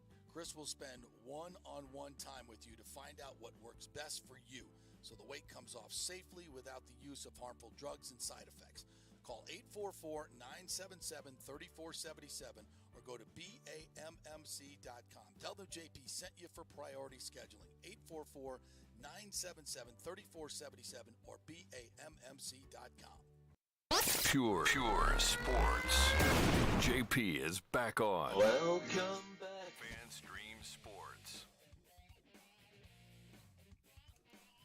All right, welcome back to the JP Peterson Show here as we roll on. Peter Blake's first day, and he goes to the bathroom late in the break. Another rookie mistake. Another rookie mistake. See if I can get the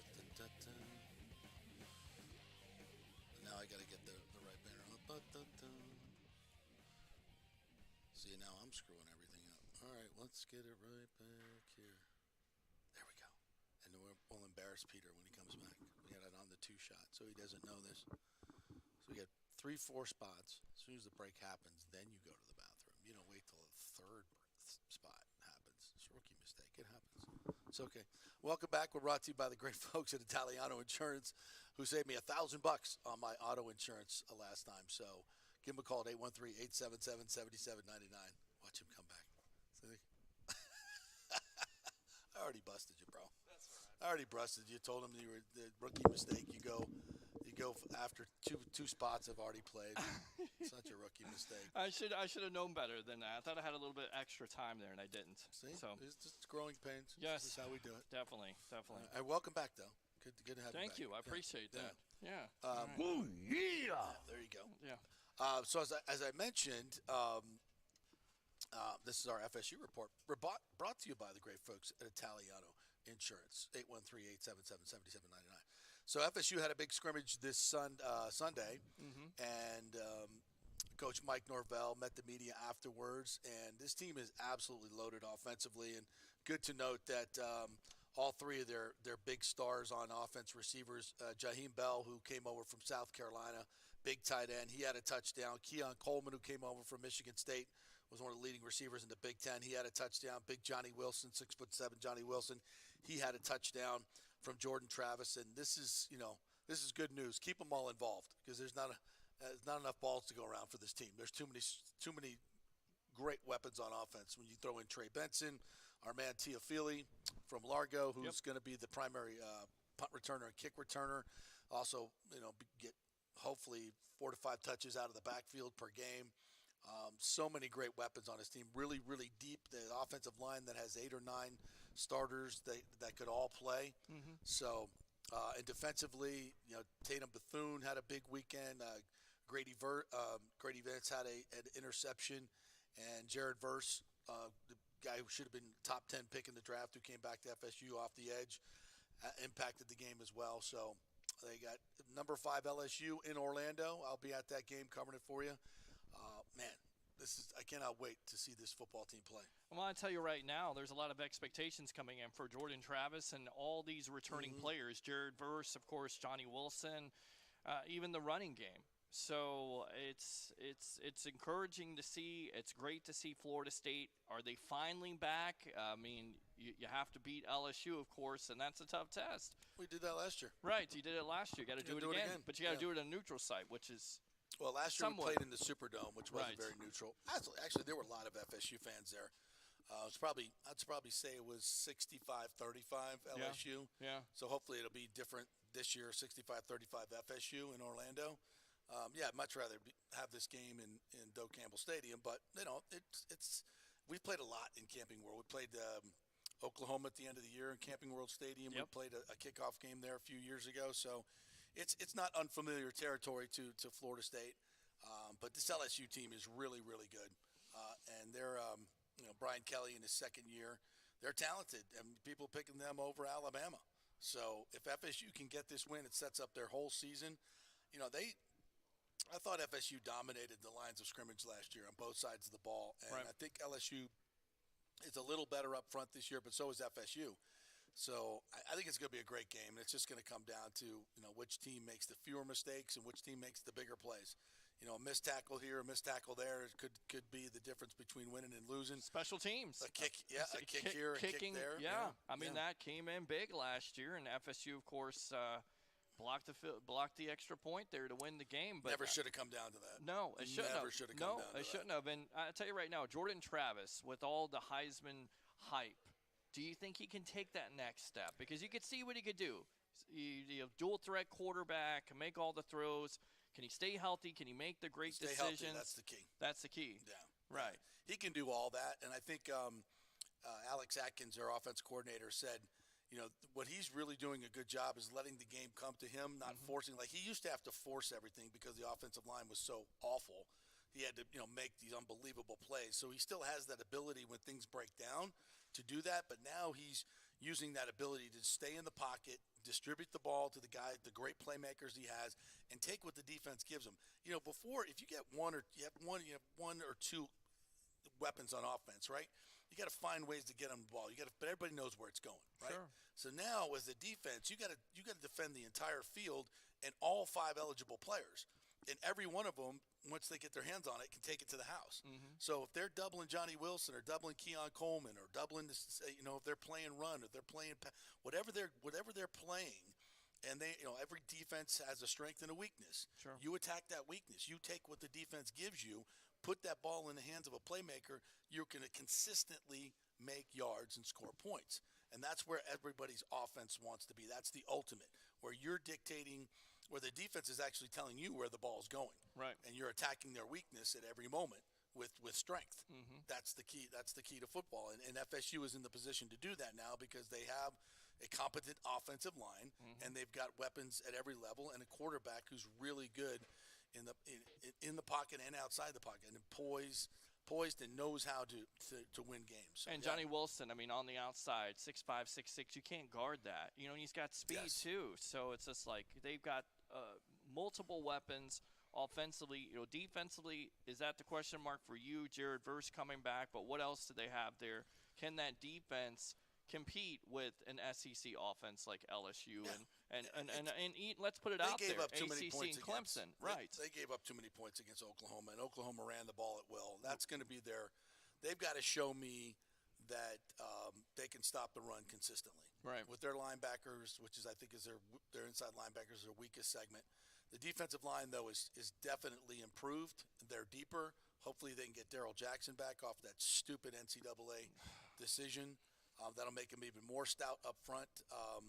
And that'll be... Shut up! Yeah, that's what you want to tell the NCAA, right? I don't even know why. Let's go ahead and enact that rule this year. Just after get rid of the NCAA. Well, there you go. I would like to do that. They like to get rid of NIL agreements and not pay athletes. I mean, is that really a shock? We were talking about this off here. Is that really a shocking development? I mean, the NCAA is archaic in the way they think. Yeah, I don't even know. Like the big conferences are running the show anyway. Right. And the NCAA is just like this little. I don't like Jim Harbaugh. You know, he's going to get suspended by the NCAA. Like he should just say, you know what, I'm not going to listen to you. I'm going to go out and coach my team. What are you going to do about it? Like right. Literally, like what is the NCAA going to do about it? Send a cop? Right. And stop him from going on the field? I think that's why. Honestly, I think that's what Michigan should do when the NCAA suspends them. The NCAA, because I don't know what enforcement power they have. Right. I mean, they could fine the school, I guess. Maybe there's something in the NCAA bylaws if the school doesn't abide by the quote punishment.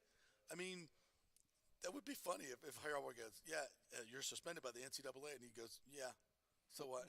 Which, by the way, Michigan has the easiest schedule. They can't arrest him. Right. They can't put him in jail. Right. Are they going to really miss Harbaugh with that easy schedule they have? Yeah, that's a joke. That is a joke. By the way, you look at Georgia's schedule, Michigan's schedule, and I'm like, Georgia's in the SEC. Yeah. And they have one of the easiest schedules in the nation. I'm like, are you freaking kidding me?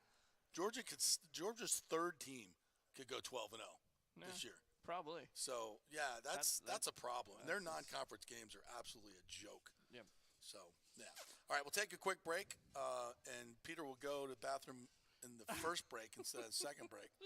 Take a quick break. Matt Matera from the Peter Report will join us next. We'll get his thoughts on his week in New Jersey with the Bucks and the Jets. We're brought to you by the Gold and Diamond Source. Hey, if you've got anything at home of value, silver coins, gold coins, old jewelry, anything like that, take it into the Gold and Diamond Source, and they will pay you cash money.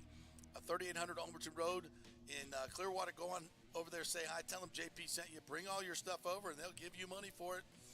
We'll be back at 3 with Matt Matera for the Peter Report. Stay with us.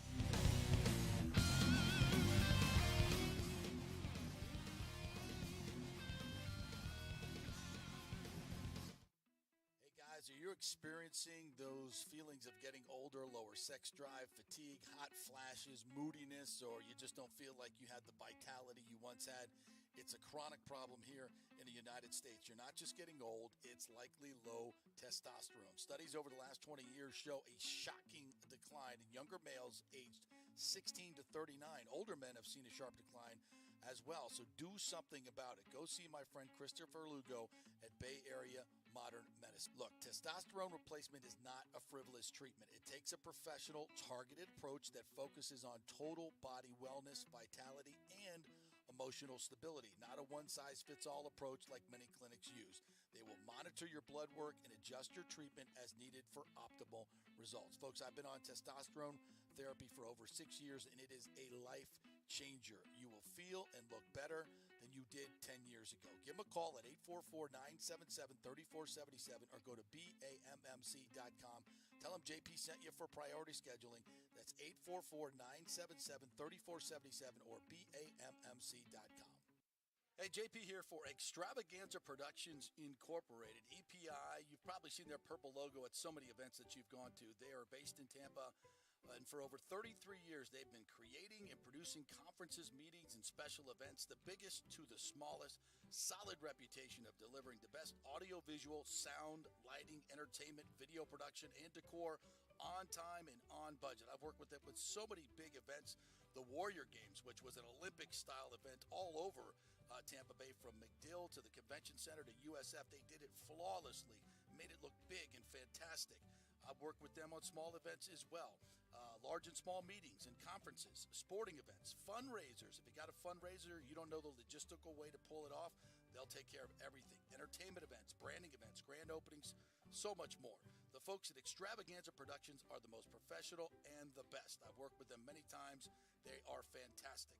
You can contact them through extravaganzaproductions.com or call 813-621-4700. Extravaganza Productions, they are awesome.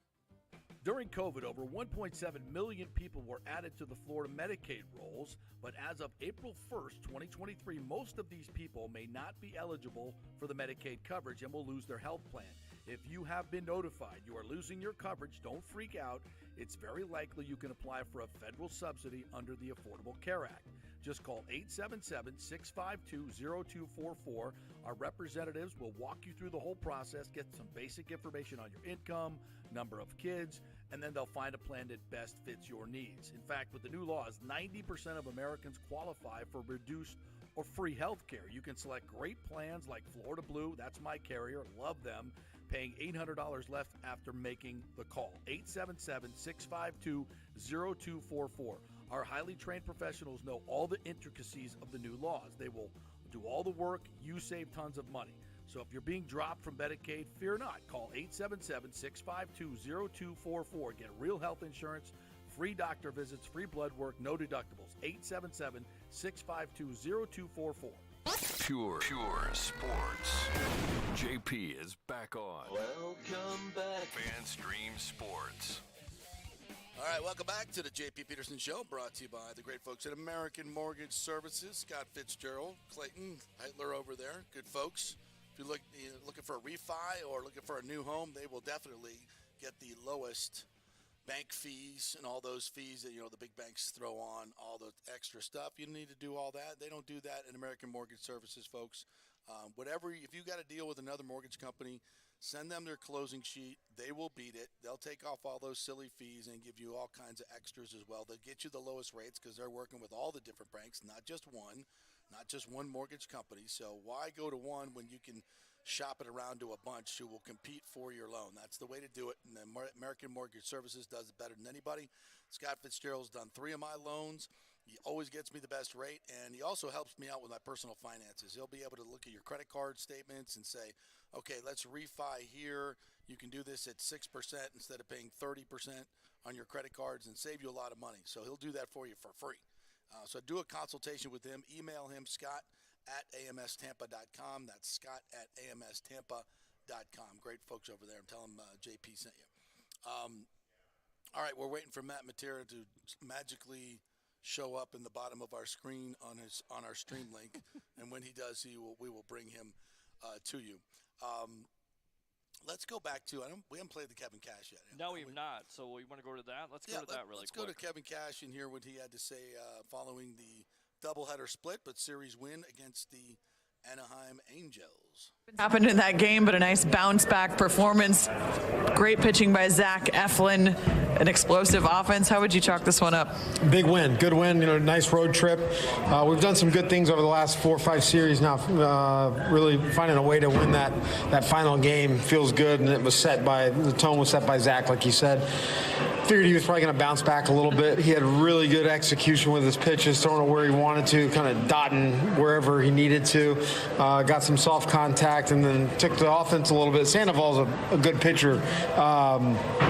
I feel we kind of took advantage of a miscue out there in center field, and it just kind of opened up from there. So much offensively, but Isak Paredes, a fabulous night. Just seems to be utilizing the whole field recently. What are you seeing from him, and how impressive? Yeah, look, there's guys on second base, guys on third base, less than 2 outs. It looks like he is using it. We know how well he can pull the baseball. He showed that later on in the day, but the first couple hits to go the other way were really nice to see. He's a pretty complete hitter. Randy has started to have some much better at-bats recently. Was that nice to see him watch that ball leave the yard? Yeah, it was very nice to see. We need to get him going, no doubt. There's a couple of them, but he's probably the key guy that we want to get going. We know how special he is to our lineup, how much he means to our lineup. For him to get that home run, it felt good for him. He had a hit earlier, so encouraged by that. Just to see it be all through the lineup again, you had that yesterday too. There's got to be some encouragement there. Yeah, look, we swung the bats really, really well throughout the 3 games here. We got 2 days off and want to see it kind of carry over till we get back home. Gotcha. Basabe with a couple hits there. Meade had a big hit. Some of the young guys pitching in too. Yeah, pulled the ball down the line for the big double, and then Basabe the other line twice. Both of them get, they're different, but you can tell that both of them like to be up there and hit. And I think they kind of thrive in those situations with the guys on base. You probably won't complain if Isak and Siri keep going homer for homer against each other? No, one of them made a comment. Siri made a comment to Isak, and then, 30 seconds later, he tied it back up, so that's fine. I'd be really happy when Randy gets involved in it, too. Well, he's not far behind. He's got 19, so. That's my point. Yeah, he will. 24 and 76 for Isak. That's pretty good at mid-August. Yeah, really good. I mean, he's pacing himself really, really well. Eflin he pitched really well, but there was actually a really good defensive play he made before the game got separated there, the BFP play. Oh, Yandy and him both. Yeah. Great play by Yandy. Good play by Eflin to, find the bag. Those are always tough. Takes a perfect throw, and he didn't miss a beat getting over there. All right, there's Kevin Cash talking about the second game there in the doubleheader and a pretty good road trip. So, I'm encouraged to see what this team can do. I was a little discouraged last week with all the news of Wander Franco. And again, I haven't seen anything on Twitter yet today, Peter. I don't know if you've seen where they have announced what's going on with Franco. That should come today at some point. Yeah, no updates on the situation, but everybody's watching it. And we're watching it here on the JP Peterson Show. Yeah, I think, somebody asked earlier, I think it was you actually, what will this do to the clubhouse? And it seems so far that it's a positive. Yeah. Has it galvanized this clubhouse in your opinion? I mean, I think maybe it's us against the world, us against the wall, because you lose McClanahan, you lose all these pitchers, you lose a bullpen guy, you lose your top superstar, supposedly. Nobody thinks we can do it, and yet we're still winning games. We're still winning 2 out of 3. Meatloaf. Yeah. 2 out of 3 ain't bad, my friend. 2 out of 3 ain't bad. That'll get you a division title if they do that the rest of the way. No question about that, even as good as the Orioles are playing. Because eventually you believe that the Orioles are going to slow down. They have to. They're going to. They're eventually going to slow down. Just like you knew the Rays weren't going to continue their first month and a half, 2 months of a hot start. Right. Baseball, it has a way of regressing to the mean and evening things up. And the Orioles starting pitching is still not dominant, and their bullpen is going to get gassed. That's happening, but they keep putting up runs. I mean, they got a lot of good young players with Gunnar and the catcher who's just tremendous. Yeah. Not in the first game on Saturday. Too many pass balls. I mean, to me, they weren't wild pitches. They were pitches that, again, we go back to it. Let Glasnow down. They should. I was talking about the Orioles. Oh, the Orioles. I'm sorry. Reichman, yeah. Okay. For us. Yeah. For the Rays. We have catching issues. There's no doubt. Right. We have catching issues. So, we'll see what happens with this team. But I like the fact that they seem to have galvanized, and there's no question that Wander Franco was not well liked. No. In the clubhouse. I mean, that's why they had all these issues. He's not being a good teammate. Maybe it takes a little bit of edge off what's going on in the clubhouse. I don't know. I'm not in there on a daily basis. All I know is that this is what has happened. You have to suspend a guy for being a bad teammate, and then all this stuff comes up. And clearly he's had issues with Randy and Yandy and other players. So, yeah, maybe it does. But that's still a lot of power. It's a lot of offense to take out of your lineup, and when you go up against the cream of the crop, it's going to be tough. And you talk about the plays that he makes defensively. I mean, they're just amazing. You haven't seen this in 20, 25 years since Derek Jeter, so it's definitely a loss in that infield. And, take this for what it's worth, but people close to that organization that I know and that I talk to, there was multiple arguments and fights in that clubhouse when it dealt with Wander Franco. And it wasn't just Randy Arozarena. It was Brandon Lau. I mean, there's a lot of stuff there that maybe, once again, it helps this team out. I go back to the Bucks this year. You love Tom Brady, but did you love all the baggage that was there last year? It was way too loud of, the this and that, and that takes a toll on the team. Yeah. I wonder if the same thing could be said about this Rays team. Yeah. Right? Yeah, because I went through July. What was it? They were 5-15. No question. When did that happen? When they benched Wander. So did it have an effect on him? Did it have an effect on the clubhouse? You would certainly think it did. Damn right it did. So, yeah. All right. Let's go to some of the comments here. Jeremy Lowe asked me if I play fantasy football. You're damn right I do. Are you good? No. I wasn't good last year either. No. I wasn't no, good I mean, last if I'm year. being honest, I've won. I'm in a league with John Smoltz and some other media members, and Smoltzy he won the league 2 years ago. Huh. On an auto draft, by the way. A pitcher. Yeah. No, I'm not good at it. But I will also say this. This league I'm in has really funky rules. You got to sit your starters 3 times a year. You got to sit your starters 3 times a year. Yeah, What's the point? What's the only point in having guys can only starters? play in 10 games. Huh. And so, and I think the season ends after what, week 14, week 15. So actually 4 games now. There's with too the many 17 rules games. for me. It's like so you gotta. So the terrible part is you look like such an idiot because like if you have to, it's like one game. Like I had Mike Evans on my team last year, and I'm like, maybe he was going up against. They're playing the Saints, where typically. Has some issues. Marshawn Lattimore. Right. So I thought, all right, I'm going to sit him this week. And I think that was the game he went out and had a couple of touchdowns or something. Anyway, it worked out that way. And everybody's like, oh, you idiot. Why didn't you play Mike Evans? Well, guys, I have to sit him. Right. 4 times a year. Right. And you got to pick what times to do that. So I don't like your fantasy football league at all. I don't. I mean, it's the same for everybody. Yeah. Right. But it just throws a little something into it that is a little different. So you got to have a very deep team. Right. You got to constantly be working the waiver wire, which I'm not a huge fan of. I mean, you got to pay so much attention to it, so it's tough. To give you an idea how bad should we have a fantasy league here? You guys want a JP Peterson show? I think we should. Yeah. We'll pick. We'll have a. Well, it's up to you because I ain't running it. You're running it. I'm running everything else. Why not? You're running it, bro, not me. Right. You guys want? If you're interested in it, we still have time. We can put one together and. We'll come up with some good prizes. Sure. Yeah, we could do that if y'all are interested. And we can, of course, and then we can have you guys. We did this a couple of years ago, maybe 3-4 years ago, and we had a big draft party at Water. They gave us a nice little bungalow there by the pool. So we had a big draft party out there. It was actually really fun, and got to know a lot of the listeners. So yeah, I'm down for it. Okay. Yeah. All right, we can make it happen. Yeah. Yeah. If you guys Let's do it. If you get, I tell you what, if we get, what do we need? 12 guys.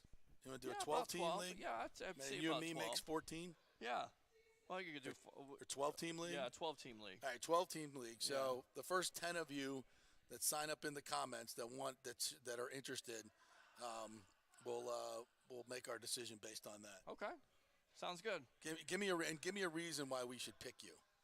Right. Are you any good? Are you just taking up space? Are you like my co-host of the Sports Web, who basically didn't change his lineup the whole year and still beat me in our matchup? And that's how bad your fantasy football team has to be pretty bad when the guy you're playing doesn't change his lineup and still beat you. I had a bad week. Yeah, you suck. I did suck. I sucked that game. Yeah, you definitely suck when it comes to Harry the Greek there. So yeah, it's not my. I like it. I like doing it. I like playing it, but I like gambling more. Right. I spend more time trying to pick games than. Well, we got you covered. The guy's watching right now. He's watching. He's the guy you go to the gambling. So we'll get him on. Yeah, we'll definitely bring him on. Yeah, absolutely. Definitely. This story is starting to get a little bit of legs here. I wanted to read this. Baker Mayfield and his wife, Emily Mayfield, via their attorneys, have filed a petition in Travis County Court to get more information about the possible misappropriation of $12 million by a local investment firm. Several members of Mayfield's family work for the firm in question. Oh, that's going to go down well at Thanksgiving. Wow. Pass the potatoes. Awkward. Oh, and what'd you do with my 12 mil? Here comes the money. Yeah, awkward Thanksgiving. Yes. Hey, bro, quick question. Where'd the $12 million go? Right. The petition requests that the 6 defendants, including Camwood Capital Management Group, turn over financial records dating back to 2018. Baker and Emily Mayfield are looking for more clarity about where their $12 million investment has gone in the last 5 years. Oh. Yikes. Yikes. Mayfield say they have been denied access to this information. What is this? Ray's lawsuit against Stu Sternberg? How much are you paying yourself, Stu? Oh, for me to know and you to find out. Right. So I got a hidden account somewhere where I'm stashing money. What'd you do with the $390 million you got from Fox Sports? Well, we needed to run the company, so you're not gonna get any payout from that, but you're gonna have to pay taxes on it. Right. Oh, okay, sure. Yeah, right. That sounds like a really nice little fair way to do it. Nice scheme there, Mm-hmm. Stu. Allegedly. Yeah. Allegedly. Yeah. God, how that doesn't get any media attention just blows my mind. Well, because it's always a story where the Rays do it better than everybody else because they don't have to spend as much money. But I always say this, and we've gone down this road before. Could you imagine if they would just spend midway to what some teams spend with the intelligence that they have, with the scouting that they have? You probably would have already 2 World Series championships, and then on top of it, you wouldn't even have to worry about a stadium because the good people of the Tampa Bay area would be dying, would be begging to give you a stadium. And yet, you criticize the fan base because they don't invest in your product, but you can't even invest in your own product. Exactly. Such a joke. Well, good luck with that, Baker. I hope you find your $12 million. By the way, how do you not know if you've lost money? $12 million? I mean, because you trust. I mean, if your dad and your brother are part of the group, you kind of trust that they're going to, right, keep their fiduciary responsibility. And then to the your timing money. of it is kind of interesting, right? Because everybody assumes now Baker is going to be the starter. I don't know if the timing has anything to do with it, but at some point, you ask a bunch of questions and you don't get any answers, right. And you finally say, okay, well, if you guys aren't going to give me any answers, I guess I got to go to court to get these answers. Right. Yeah. The Society of Sue. Yes, of course, absolutely. Yeah, we haven't talked probably enough about this today. If Jensen doesnn't get any 11-on-11 drills, then he should be placed on the IR after the final cuts. Absolutely. Yeah. And that may be where this is heading. But they've got to find out if the guy can play, and evidently he's supposed to be at practice today. I haven't seen anything on Twitter to suggest otherwise. If you guys want to kind of, I'm gonna go ahead and take a look right now. You myself. go right ahead and do that. I'll do that while I answer some of these other great questions. Derek asks, "Hey guys, the Gerard Butler asteroid movie did destroy Tampa, the first city hit with stadium-sized fragments." I didn't know that. Oh, I didn't know that either. I've never seen that movie. What before. movie was that? I don't know. Asteroid? I've never seen it, so it must have been a bad movie. Why can't we be in one of those great movies? Like Armageddon. Why can't we be one of the first cities? Why is it always got to be New York or LA? That's my question. I don't want to be. Well, in the movie, it would be kind of cool, right? You see Raymond James Stadium, and the next thing you know, an asteroid destroys our whole city. I guess. I mean, it's a movie. It's not necessarily going to happen. It'd be kind of a cool thing, I guess. I don't know. I'm kind of weird, I guess. Yeah, I'm good. I'm good. Starting with L.A. and New York, and I'm all good with that. It's always L.A. and New York, even Independence Day. Yeah, good.